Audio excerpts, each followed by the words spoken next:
दो किनारे होते हैं। हमारा जीवन नदी के समान निरंतर प्रवाहमान रहता है, लेकिन उस प्रवाहमान सरिता के दो किनारे होते हैं। एक किनारा जन्म का होता है, दूसरा किनारा मृत्यु का होता है। जन्म को सभी याद रखते हैं, मृत्यु से सभी भयभीत रहते हैं। मृत्यु आए उससे पहले उसका नाम ही भय उत्पन्न करता है।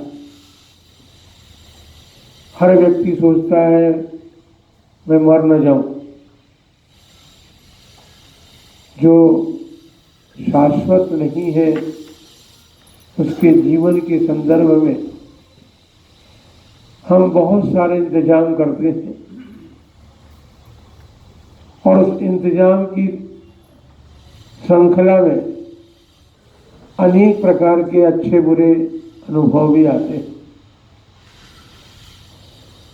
उन अच्छे अनुभव और बुरे अनुभवों को हम याद भी रखते हैं, लेकिन आचार्य देव ने कहा है जीवन जो नश्वर है उसको जीने के लिए हम नाना प्रकार के इंतजाम करते हैं और इस इंतजाम की धारा में हम इस बात को भूल जाते हैं कि हमारी मृत्यु भी होनी है। क्योंकि नदी के दो किनारे हैं, दूसरा किनारा भी अवश्य आता है। जो अवश्यम भावी है, जो सुनिश्चित है, लेकिन समय निश्चित नहीं है, ये बात निश्चित है। जिस प्रकार हमारे घर में अतिथि अचानक आ जाता है, उसी प्रकार मृत्यु भी जो है वह कोई सूचना देकर के नहीं आती कि मैं आ रही है। वह अतिथि की तरह हमारे द्वार पर आकर खड़ी हो जाती है और उस मृत्यु की तैयारी हमें जीवन भर करनी चाहिए। हम जीवन की तैयारी करते हैं लेकिन मृत्यु की तैयारी हम भूल जाते हैं। क्षण क्षण में मृत्यु होती है, आवीची मरण। जिस प्रकार से नदी में तरंगे उड़ती हैं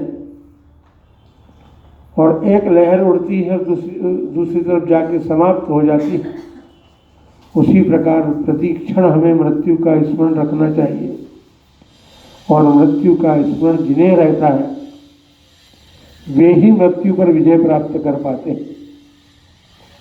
जो केवल जीवन को याद रखते हैं वे मृत्यु के सामने हार जाते हैं।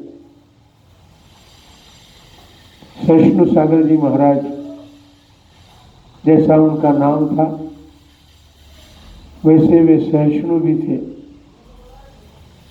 अभी प्रभु सागर जी बता रहे थे उनके जीवन काल की बातें कुछ, कि कैसे अच्छे बुरे प्रसंग उनके जीवन में आए, लेकिन उन सबको सहन करते हुए पार करते चले गए।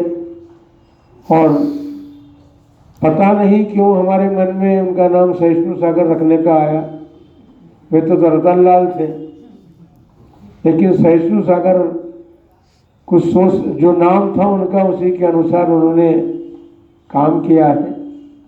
मृत्यु पर विजय प्राप्त करने के लिए उन्होंने अपने जीवन भर के संस्कारों को, क्योंकि 8-10 वर्ष की अवस्था से ही वे भगवान जिनेंद्र का अभिषेक पूजा करते रहे और इस प्रकार अपने जीवन को जो जीता है, धर्म में अपने जीवन को बनाने का पुरुषार्थ करता, वह व्यक्ति सुनिश्चित है कि मृत्यु के सामने कभी हारता नहीं। तीर्थ यात्राएं उन्होंने की, सम्य शिखर तीर्थ पर जाकर के उन्होंने शूद्र जल त्याग करके भगवान साधु जनों को आहार देने का सौभाग्य प्राप्त किया। और जैसा कि अभी सबने बताया कि घर के संस्कार जैसे थे वे संस्कार उनके जीवन में अबाधित रूप से बने रहे। कोई भी साधु आता जयपुर में, हमें गुवाहाटी का पता नहीं क्या कर रहा, कलकत्ता का पता नहीं उन्होंने क्या किया, लेकिन उन्होंने जयपुर में बड़ी साधुओं की सेवा की। किसी भी साधु के प्रति उनके मन में ये नहीं आया कि इनकी नहीं करूं। परम पूज्य चारित्र चक्रवर्ती आचार्य श्री शांति सागर जी महाराज को छोड़कर उनकी परंपरा के सभी आचार्यों के उन्होंने दर्शन किए। और हमारे तो दर्शन नहीं किए, केवल दर्शन ही नहीं किए, लेकिन चरणों में आकर के उन्होंने दीक्षा भी धारण की और समाधि मरण को भी किया। ये मृत्यु जो है वह मृत्यु है, लेकिन परम मृत्यु को प्राप्त जो करते हैं, जिसके अनेक नाम हैं, संलेखना है, समाधि है, तो समाधि मरण कहें, संलेखना कहें, उसको प्राप्त करके उन्होंने अपने जीवन भर के संस्कारों को सार्थक किया और उस सार्थकता को करके उन्होंने अपने इस जीवन से विदा ली। हमसे भी उन्होंने कई बार कहा कि महाराज मेरा शरीर और कोई तकलीफ नहीं, मुझे केवल शरीर कमजोर है मेरा। मैंने कहा महाराज शरीर तो यही रह जाना है, चाहेगी तो आपके साथ आपकी आत्मा, शरीर तो यही रहना है, हम रख लेंगे उसको और आप छोड़ करके ही जाएंगे। तो इस प्रकार से उन्होंने अपने अंतिम समय को जिस प्रकार से साधा है, हम तो ये कहना चाहते हैं कि हम और हम सभी अपने जीवन को इसी प्रकार क्षण क्षण में मृत्यु को प्राप्त होते रहे, अतीत के स्मरण से भूलते रहें और अतीत में जो कुछ बीता है उसे भी भूलें, भविष्य की आकांक्षा न करें, तो हम मृत्यु से जीत सकते हैं।